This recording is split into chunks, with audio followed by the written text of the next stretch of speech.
Pero malakas-lakas din yan.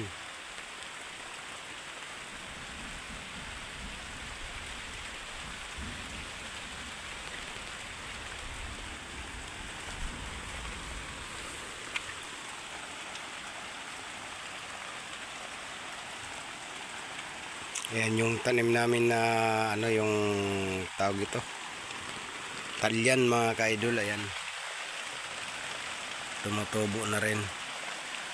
Ayan mga bago yung iba. Tsaka kamuting kahoy. Yung tanim namin dito sa bukid para may habang nandito sa bukid may makakain tayo mga ka-idol.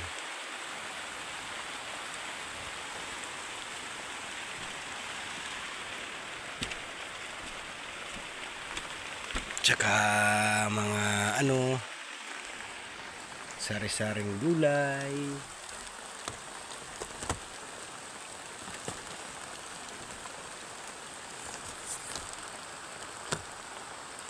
Yan yung kabuuan namin ng mga tanim namin mga kaidol hanggang dun yung sa may ano.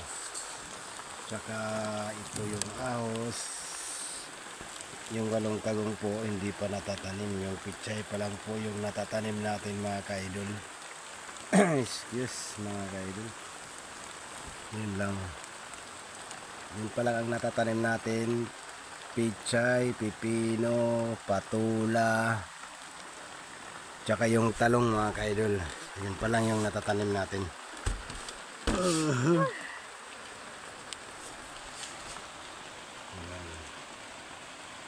Okay mga ka-idol, maraming salamat po sa inyo sa mga nanood sa mga videos ko. Maraming salamat.